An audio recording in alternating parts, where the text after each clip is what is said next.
Petri Wine brings you the Casebook of Gregory Hood.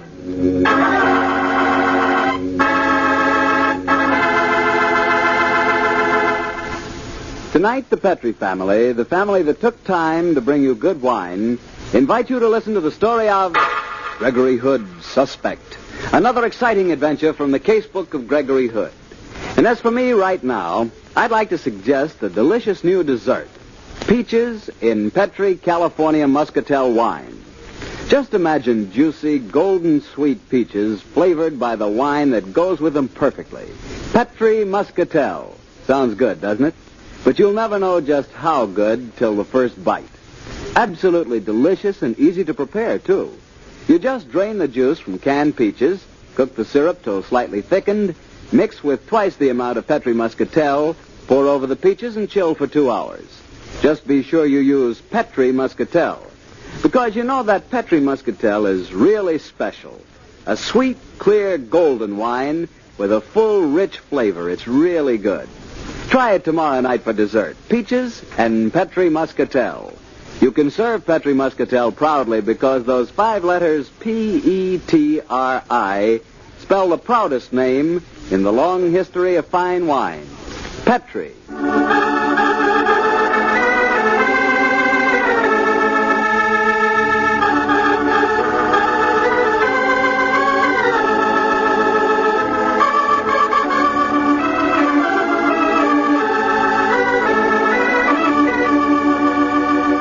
Well, once again, it's Monday night in San Francisco, and time for our weekly date with Gregory Hood and his friend and attorney, Sanderson Taylor.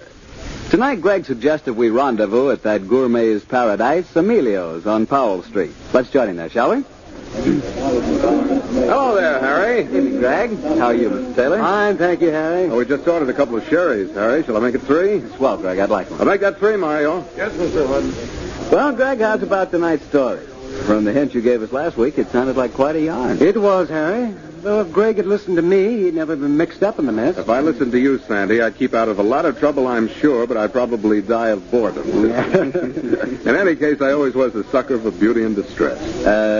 That's the way a good many stories of yours start, it seems to me. For me, I'm just the poor man, Sir Walter Raleigh. Who is this particular damsel in distress? A sultry brunette by the name of Daphne.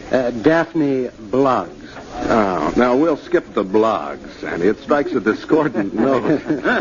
Daphne was a girl I'd known quite well when I was staying down in Burlingame a couple of summers ago. I lost track of her for a while, and then we ran into each other at the theater a few weeks ago. I was catching a performance of that swell play, The Hasty Heart. Oh, yeah. During intermission, I was getting some air when a voice behind me said, Hello, Greg. Daphne! Well, how nice to see you again. Thanks, Greg. I saw you inside, so I thought I'd catch you at intermission and say hello. Oh, I'm glad you did. How about some supper after the performance tonight? Well, yes, I suppose so. Said she with violent enthusiasm. Oh, what's wrong, Daphne? Where's that champagne sparkle you used to have? Haven't you been getting the proper vitamins lately? Greg, I'm in trouble. Desperate trouble. I'm sorry, Daphne. What's wrong? I'm being blackmailed. Blackmailed? Greg, I'm frantic. Oh, wait a minute, darling. Take it easy. Uncle Greg's in charge now. Now, let's step over here. Now, let's get the deal straight. Who's trying to blackmail you and what's his hold? Read this note. I found it pinned to the seat of my car when I started out tonight. Plain manuscript paper typed in capitals. Blackmailer's usual bold approach. If you don't wish your father to have proof of last week's convenient car breakdown in Reno, bring $1,000 to the office of Jethro Bronson on Montgomery. If you don't tell the story, with photostatic copy of proof will be sent to your father. Dirty rats. Do you know this Jethro Bronson, Daphne? No, Greg, I've never heard of him. What's the true dope on this Reno story? Oh, it's all perfectly innocent. I was up there with Martin Johnson last Friday. Martin Johnson, he's married, isn't he? Of course, his wife's my best friend. She's in New York, and Martin and I thought it'd be fun to drive up to Reno for the day and do some gambling. I see. We started back late, and the car did break down. We couldn't get it fixed, and we had to spend the night in an auto court. But it was all perfectly innocent, Gray. Well, couldn't you explain that to your father? You remember Dad? He's Victorian to the core. Oh, yes, I seem to recall that he asked me my intentions the first time I called on you. Of course, I didn't tell him. He'd never understand. In any case, I've already lied to him simply because I knew he wouldn't believe the truth. I said I spent Friday night with a girlfriend, and he checked on that alibi. Of course, the girl backed me up. And now, if you did tell him the truth, he'd think the worst, huh? Of course he would. Greg, what am I going to do? I can't go to the police because they go straight to Dad. I certainly can't raise $1,000. Well, even if you could, darling, I wouldn't let you hand it over. Then what can I do? Uncle Greg will take care of it. First of all, let's go back and see the rest of the show. After that, we'll go out to supper, and I'll make a phone call. Now, Greg, please be careful what you say. Now, don't worry, Daphne. I'm going to call Sandy Taylor. He's my pal and a very smart attorney, and discretion is his middle name. I think this is a case where we don't make any move without taking legal advice.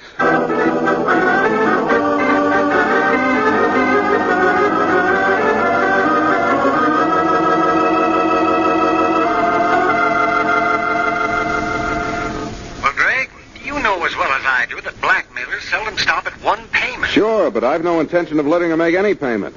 She hasn't the dough in any case. Sandy, have you ever heard of this guy, Jethro Brunson? Never. I looked him up in the phone book while I was talking to you, though. Oh? He's got offices on Montgomery Street, all right. Well, I think I'll call on him in the morning as Daphne's representative.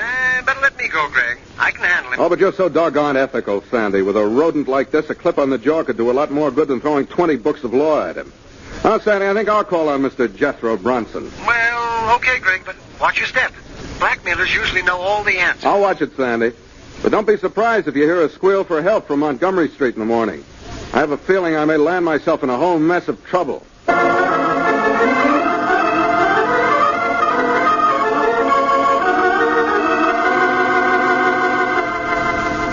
I'm Miss Carter, Mr. Bronson's secretary, Mr. Hood. You have no appointment. No, Miss Carter, but I think if you tell him I'm a friend of Daphne Bloggs, he'll see me. Miss Daphne Bloggs. Just a moment, please.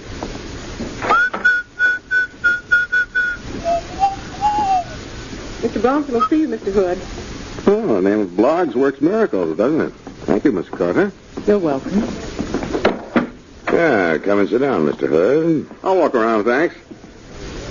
You have quite an office, Mr. Bronson. I'm so glad you like it. I do.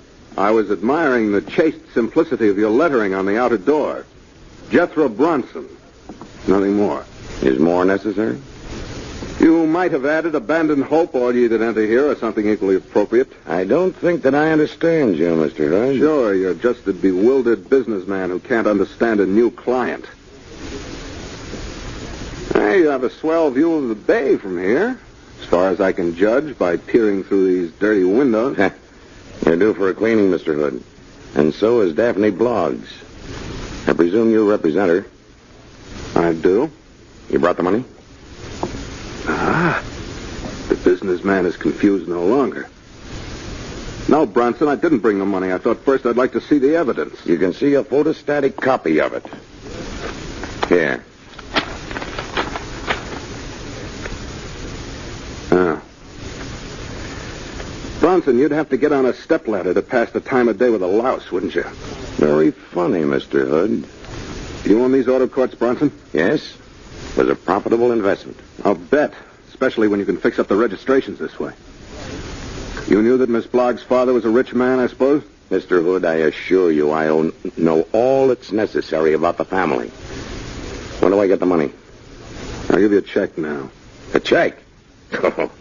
Oh, no, Hood, I'm no fool. I want cash, and I want unmarked bills of low denomination, and I'd like the cash today. Okay.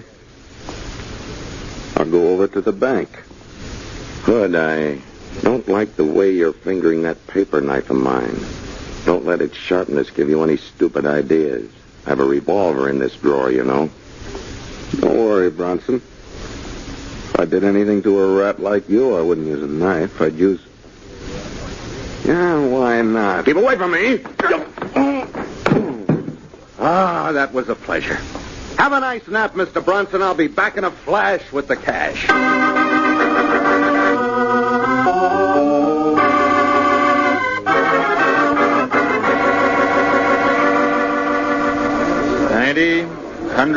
$1,000, Mr. Hood. You got the numbers on these bills, Barney? Yeah. Up to some new trickery on one of your cases? Well, fairly old trickery, I'm afraid. Thanks. Just a minute. I'll let you out. Oh, you locked up? Yeah. You got in just under the wire. Well, Mr. Hood, good luck with your tricks. Luck? Thanks. I have a hunch I may need it.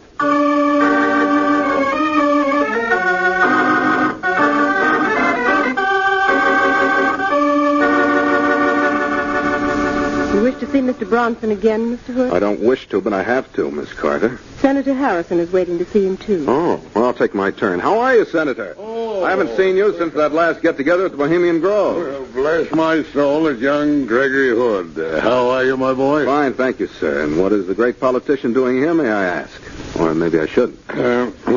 Well, I have certain business with this fellow Bronson. And what, may I ask, is the celebrated Gregory Hood doing here? Certain business also, Senator.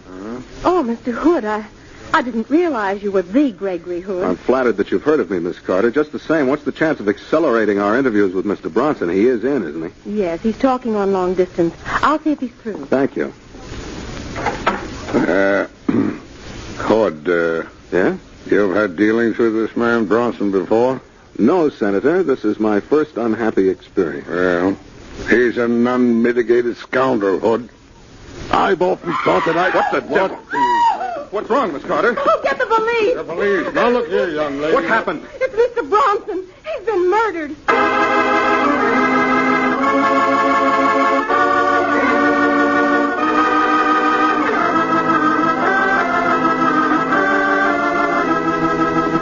The police are taking the devil's own time with their examination, Sergeant. Why don't they question us? I'm a busy man. I'm sorry, Senator, but there's nothing I can do. Well, who's in charge of this case, Sergeant? Lieutenant Magruder, Mr. Hood. Magruder, huh? Well, that makes it tough for me. Where's Lieutenant Silvers? He's on vacation, Mr. Hood.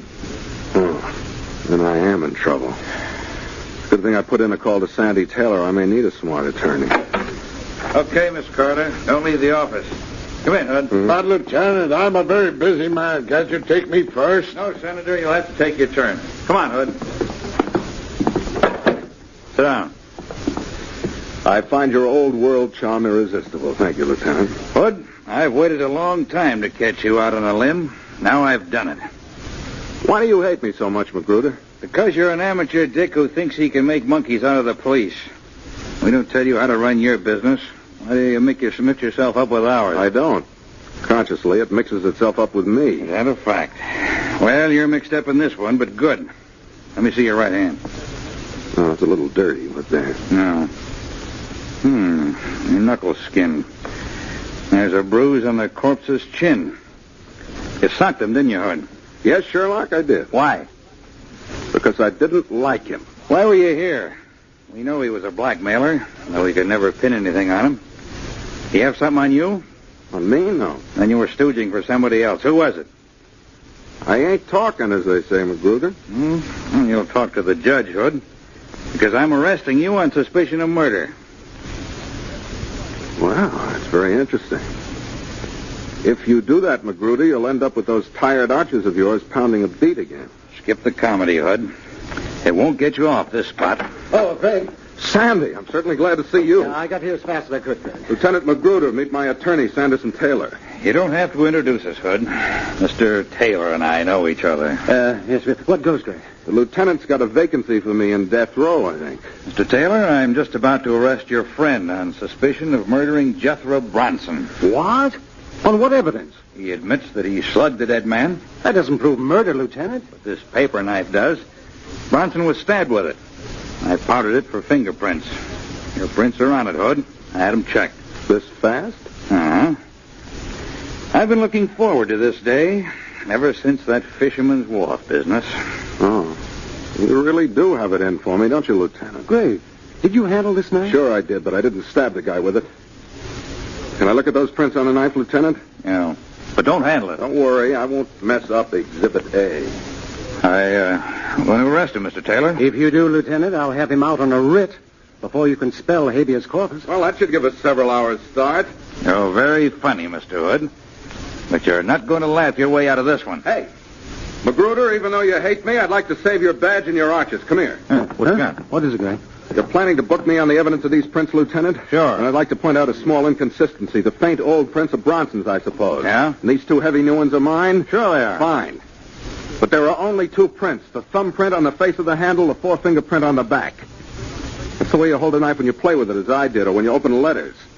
But you couldn't possibly hold it that way and only 2 fingers to stab a man. Why, of course not. If you were stabbing a man, the prints of all the fingers would be on the handle. What do you say, Lieutenant? I guess you're right. But why aren't there murderer's prints on here? I'd say the answer to that would be a pair of gloves. And if you want to make an issue of my prints being on the knife, I'll be very happy. It's perfect evidence that I didn't kill Jethro Bronson. Okay, Hood. You've talked yourself out of this one for a minute or two. But before this case is over, I'm warning you. This is going to be the last chapter in the Casebook of Gregory Hood.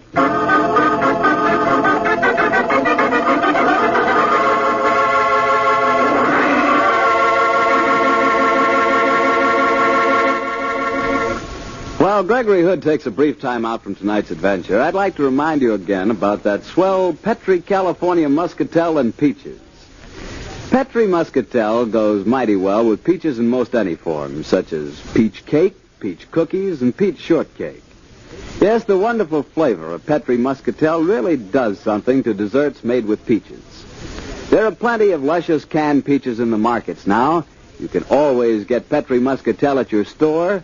And in nearly every locality, your dealer will be glad to give you a little recipe folder which gives 4 wonderful ways to serve peaches with Petri Muscatel. Just be sure you buy Petri Muscatel, because all Petri wines are good wines. Well, Greg, for a moment there, you had me worried. I thought my favorite amateur detective was going to be arrested for murder. For a moment there, I had me worried, too. Lieutenant Magruder's a tough hombre, and Gregory Hood is very far from his favorite detective. But he let you go. Yes. Sandy and I gravitated to the Prosperity Corner bar and quickly went into a huddle. Oh, Greg, you're still under suspicion, and we've got to clear you. Very true, Sandy, and the more I brood about the case, the more I incline to one opinion. Huh? And that is? Well, Sandy, Magruder told us what Miss Carter testified. Yes. She said that she talked to Bronson before he made the phone call. She came into the outer office where you and Senator Harrison were waiting. And the next time she went in, Bronson was dead. Exactly, which would mean that if her testimony is true, that she's the only person who could have committed the murder. Unless, of course, an especially adroit seagull flew through his window and did the deed. If she did stab him, it wouldn't be hard to think of a motive. I've known people before who worked for blackmailers simply because their employer was blackmailing them, too. Sure, but if she were the killer, surely she'd dream up an alibi. Yeah.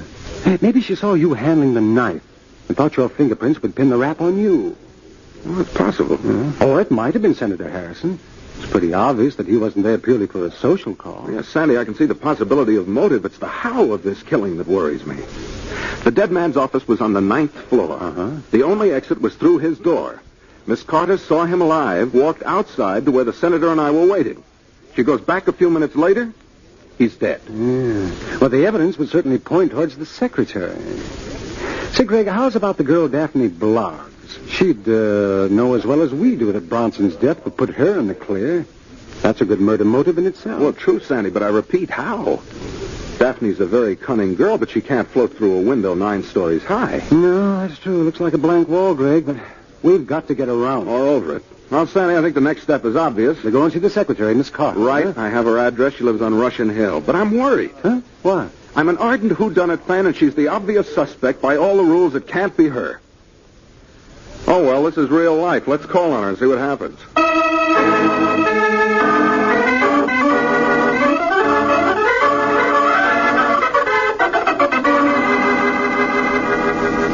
Mr. Hood, I'll be glad to help you any way I can. I thought you would be, Miss Carter. You see, my friend is still under suspicion by the police. I realize that, Mr. Taylor. And I must confess that if I hadn't known you were the Mr. Hood, I would have suspected you myself. Well, you wouldn't have been the only one in your suspicion. Miss Carter, did you know that your employer's profession was blackmail? Blackmail? No, I certainly didn't. Though I did know he was crooked. A blackmailer. I wonder why Senator Harrison was there. Do you suppose Mr. Bronson had some hold over him and that the senator killed him? When did he have the opportunity? Oh, that's true. He never went past me, and there's no other door. He didn't even go in after you left the office. He and I watched each other like hawkshaws until the police arrived. You left the office, Miss Carter? Yes, Mr. Taylor. After I called the police, I was sick. What's your own theory, Miss Carter? Well, I didn't have one until I looked at this newspaper, Mr. Hood. Have you seen it? No. What ties in? Well, I spotted this on the back page. Huh? Oh, I may be imagining things, but it seems to me that it might connect. What's it say, Greg? You're a very smart girl, Miss Carter. Listen to this, Sandy. A man was arrested in Montgomery Street late this afternoon. He claimed to have been doped, but the police are holding him on a vagrancy charge. What does that have to do with Bronson's murder? Because it says here he was a professional window cleaner. Well, I still don't see I what do. Bronson said that his windows were due for a cleaning. You can see what happened. The murderer doped the window cleaner, borrowed his equipment, worked his way around to Bronson's window, went in and stabbed him, and then made his getaway. It's the only way an outside person could have gotten in. Then let's go and talk to the window cleaner, Greg. Sure, Sandy. He's in jail, and that's one place that I'm sure will have no difficulty in gate crashing.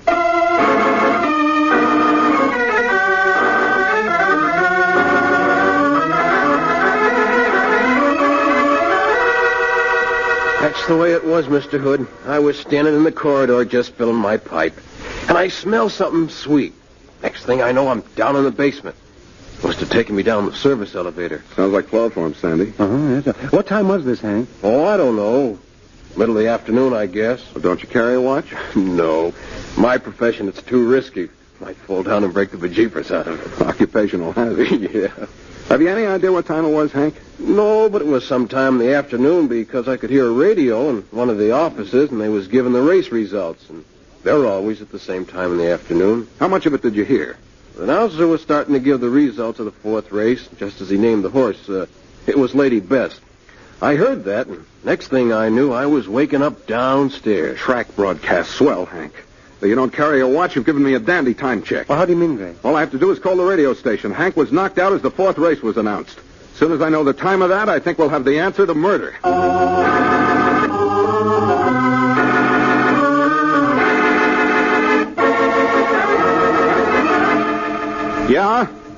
Yeah. Well, then the fourth race was announced at exactly 12 minutes past 3. I'm much obliged to you. There's that time check, Sandy. Well, I don't get it, Greg. I think I do. This whole case revolves around time. The bank closes at 3. How long do you suppose it took me to walk from there to Bronson's office? Well, it isn't more than a block, a couple of minutes. Just about, and maybe another minute in the elevator. I think this gives us the answer, Sandy. Let me make another phone call to Lieutenant Magruder, and then we'll go back to Miss Carter's apartment on Russian Hill. I think that's where we're going to get the final payoff.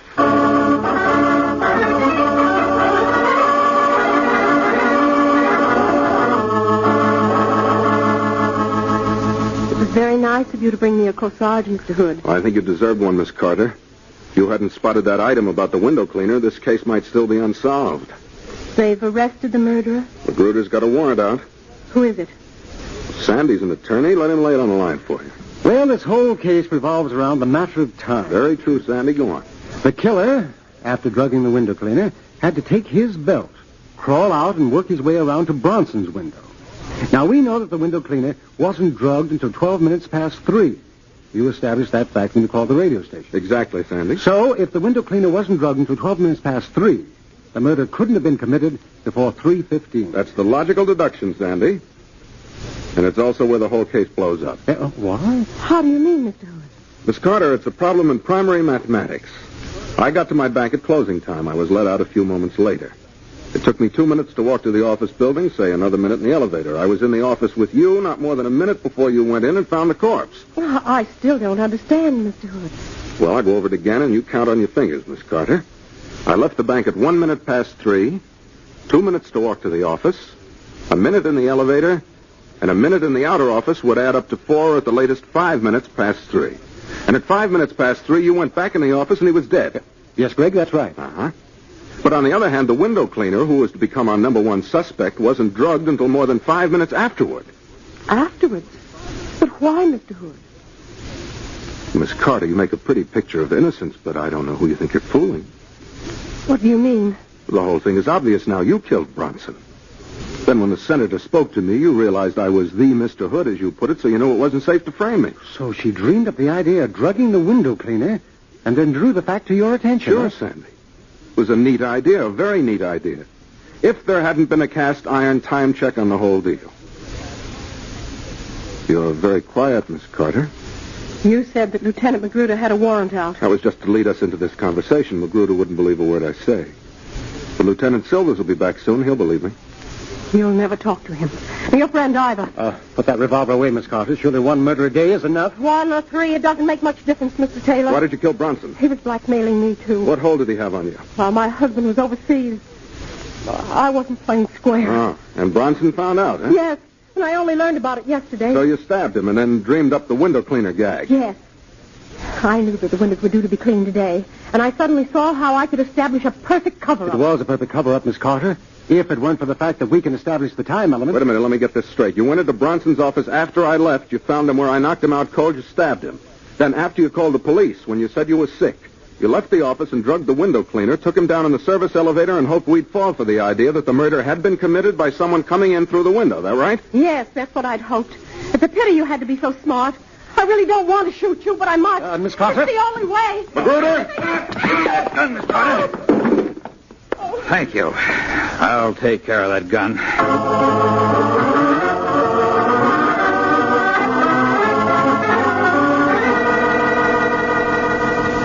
I came as soon as you called me, Hood. I didn't trust you, but I figured I might as well listen. I came up on the fire escape. Nice of the young lady to leave her window open. Well, Magruder, you have your confession. And also, I hope you realize that you've got a nasty, suspicious mind where I'm concerned. Okay, Hood, you were right. This time. And I don't mind getting at the rights of a case, even if an amateur has to help me. But one of these days, you're going to start something you can't finish. I hope not, Lieutenant, but it's possible. You're darn right it is. And when that happens, it's my last prayer every night that I'll be the cop on that case.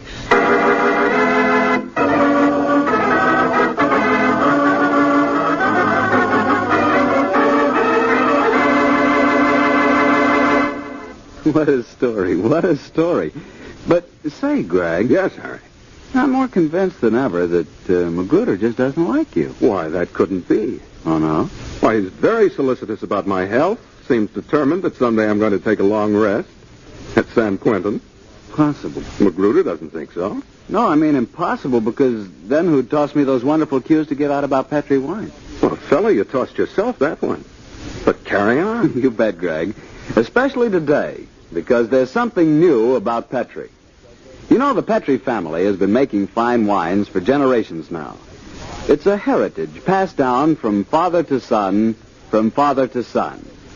And now, this art in winemaking has made possible the crowning achievement of the Petri family. For at last, Angelo Petri himself has developed a wine so superb, it stands out among the truly great wines of America. Yes, that great winemaker, Angelo Petri, has done what every maker of fine wines hopes to do. He has created a wine to which he can proudly put his own signature. Angelo Petri's signature bottle wine from California. What a wine. Words can't describe its wonderful fragrance and taste. I can only tell you that if you're hard to please about wine, this is the wine for you. Ask your dealer if he's received his allotment of Angelo Petri. Angelo Petri's signature bottle wine is available only in limited quantities. But if you find it, you'll enjoy the finest wine of a famous winemaker, Angelo Petri. Well, Greg, which story out of your casebook are you planning to tell us next week? An adventure that took place under the big top of a San Francisco circus a few months ago, Harry. The story tells of a very colorful girl who trained snow leopards and of a sad clown whose first smile proved to be a smile of death. See you next Monday, Harry.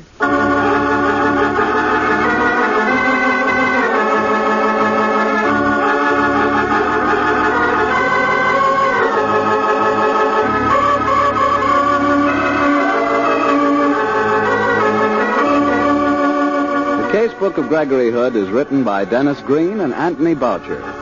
Original music composed and played by Dean Fossler. Elliot Lewis plays the part of Gregory Hood, and Sanderson Taylor is played by Howard McNear.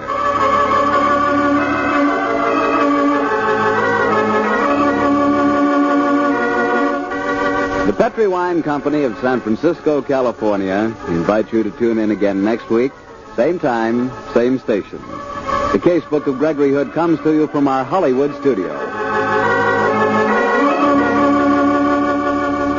This is Harry Bartell saying goodnight for the Petri family. For a solid hour of exciting mystery.